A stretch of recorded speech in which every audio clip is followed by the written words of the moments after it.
In this video, we're going to cover what I call doing the numbers in the income statement and balance sheet. Let's get straight into it. So we're going to go through a process here of starting a business and running it for a year. We are going to source the capital to put in the balance sheet. We're going to invest in certain assets in order to produce a product. And as we trade for the year, we are going to construct an income statement and a balance sheet that describes the business over the year and at a point in time at the end of the year.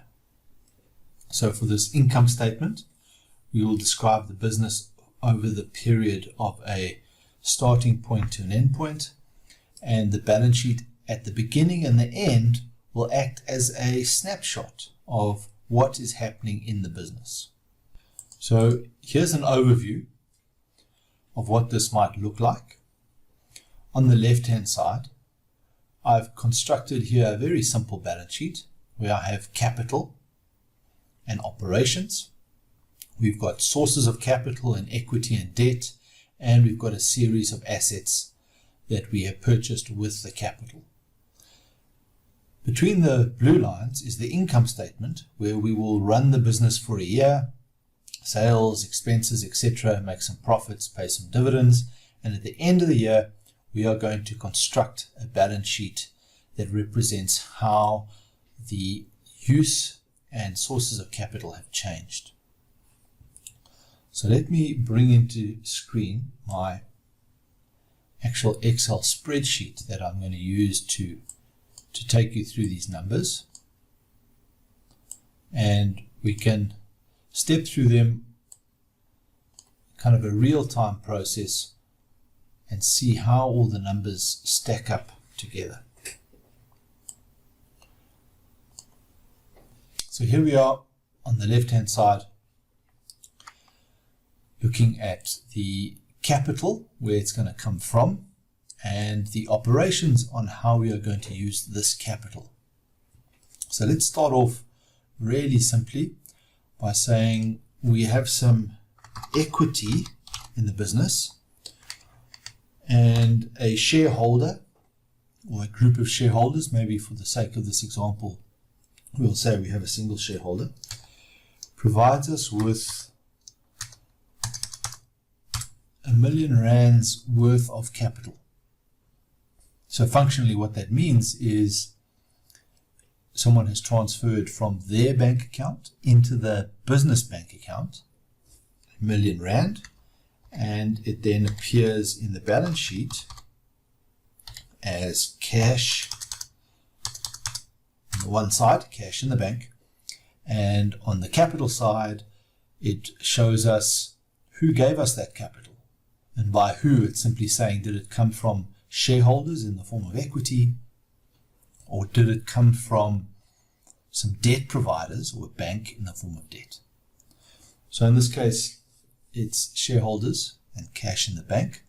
And what we have here is the simplest form of a balance sheet that is balanced. And by balanced means we have the same on both sides.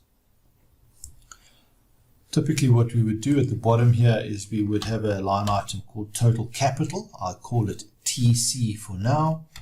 And in TC we would sum up whatever capital is on this side of the balance sheet. And at the moment that number is going to be R1 million. So we'll just do that, and I'll copy that formula and I'll put it in there. That means we're summing up what's on the other side of the balance sheet, and we call these NA, or net assets. All right, so let's progress. We are going to take this R1 million and we are going to invest it in some productive assets that produce a product. So maybe to make this a little bit more tangible, let's assume that we're going to go into the printing business. We are going to print annual financial statements for listed companies. That's our primary product. And so therefore we've got to buy some printing equipment. And I'm going to call this a fixed asset on our balance sheet. And I'm going to assume that we spend 500,000 buying this asset.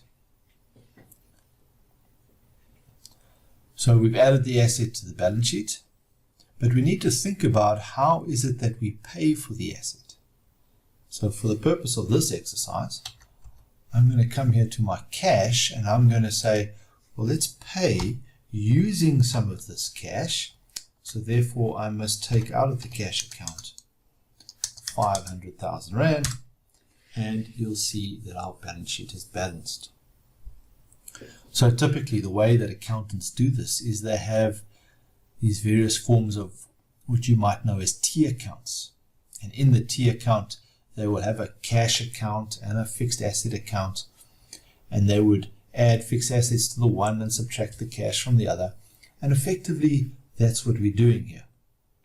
I'm just doing it in a structured balance sheet way so that you can see how it progresses on the balance sheet.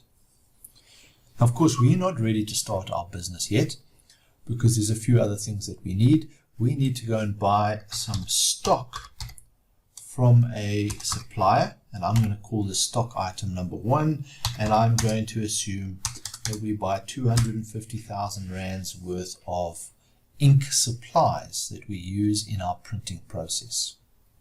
Now, of course, we need to pay for those ink supplies. So where do we get the money to pay for it? Well, we come here to the cash account and we subtract from there 250,000, which we pay over to the supplier, and our balance sheet is balanced. So remember what's going on here. Shareholder gave us R1 million in equity.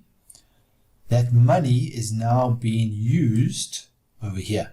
There's the R1 million. Some of it sits in cash. We've used some of it to buy this fixed asset, and we've spent some money on some stock. That was the ink. Now we have to buy some paper on which to print, all various types of paper, and I'm going to assume here that we're going to buy 250,000 Rands worth of paper. Now, how are we going to pay for it? We could follow the same procedure as stock item number 1. We could take it out of cash, and if we did that, we would just make the cash amount, it would become 0, and that would be a problem for us because we wouldn't have any cash on hand to pay any operating expenses that come about in the first month or the first year of trade.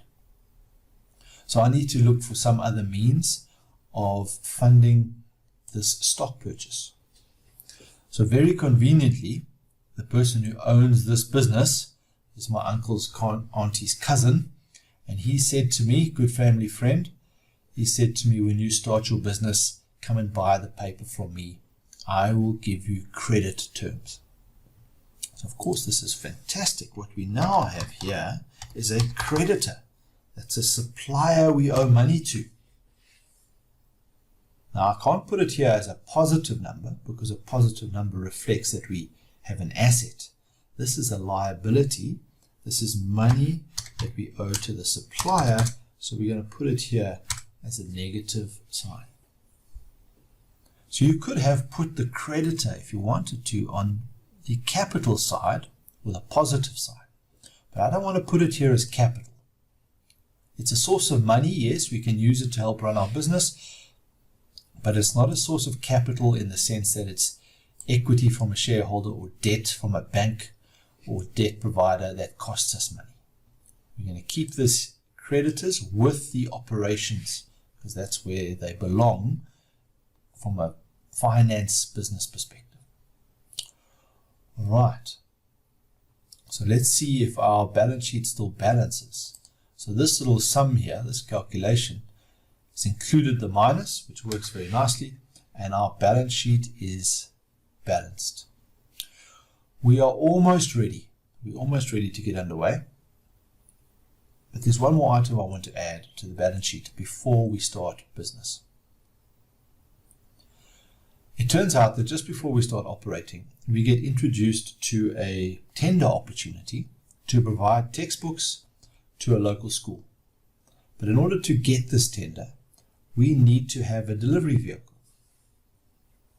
So I'm going to assume that we can access some debt funding in order to buy this delivery vehicle. And let's see how this process follows through on the balance sheet. So I'm going to put some debt here, and I'm going to assume that the bank lends us 500,000 Rand.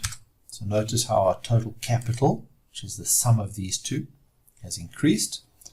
And if we get some money in from the bank, what will happen is our cash will increase by 500,000. All right, so now we've got some cash on hand to go and buy this new asset. So all I've done so far is money from the bank has come onto the balance sheet because of the loan. The next piece is these fixed assets, which currently consists of just the printing press. We are going to add a fixed asset here as we purchase a delivery vehicle for 500,000. So our fixed assets go up. But as we purchase this vehicle, we must now subtract that cash out of the bank account. So the bank put the money in, and the supplier of the vehicle, we paid it out to them. So now we have 1.5 million rands worth of net assets, and we have 1.5 million rands worth of total capital, and we are pretty much ready to get started with our business. So I'm going to stop this video here and move on to part 2 of this video, just to break it down into manageable parts. But so far what we've done is we have prepared our balance sheet. We are ready to trade. See you in the next video.